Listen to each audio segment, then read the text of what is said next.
Hello friends, மீஷோலேருந்து சூப்பரான 3 container வாங்கியிருக்கேன். அதோட கோடை வந்து கீழே பின் பண்ணுறேன், வேணுன்னா செக் பண்ணி பாருங்கள். இதுதான் அந்த 3 கண்டெய்னர். இது எதுக்காக வாங்கியிருக்கேன்னா, என்னோடய ஹேருக்காகவும் என்னோடய ஃபேஸ்க்காகவும் வாங்கியிருக்கேன்.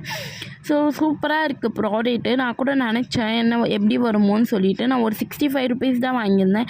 வெளியே வாங்கினா எப்படி இருந்தாலும் ஒரு பாட்டிலே வந்து 35 to 40 ருபீஸ் வரும். நம்மளுக்கு இதில் வந்து 3 கண்டெய்னர் கிடச்சிருக்கு. நான் பெருசாக வரும் தான் எதிர்பார்த்தேன், ஆனால் குட்டி குட்டியாக வந்திருக்கு. பரவாயில்ல, நல்லா தான் இருக்குது. ஸோ எனக்கு ரொம்ப பிடிச்சிருக்கு. எல்லாமே பர்ஃபெக்டாக ஒர்க் ஆகுது, எந்த ஒரு லீக்கேஜ் எதுவுமே ஆகலை. இதை வந்து நான் என்ன ப்ராசஸ்க்காக எந்த மாதிரிலாம் யூஸ் பண்ணுறேன் அப்படின்னு சொல்லிட்டு நான் தனியாக வந்து ஒரு வீடியோ எடுத்து வச்சுருக்கேன். அந்த வீடியோவை நான் நெக்ஸ்ட்டு போஸ்ட் பண்ணுறேன். நம்ம சேனலில் நிறையா hair care and skin care வீடியோலாம் நான் போட்டிருக்கேன். என்னோடய சேனலை சப்ஸ்கிரைப் பண்ணிவிட்டு மேலும் மேலும் எனக்கு சப்போர்ட் பண்ணிகிட்டே இருங்க. நீங்கள் சப்போர்ட் பண்ணால் தான் என்னால் க்ரோ ஆக முடியும். அண்ட் தென் பாய், இன்னொரு வீடியோவில் பார்க்கலாம்.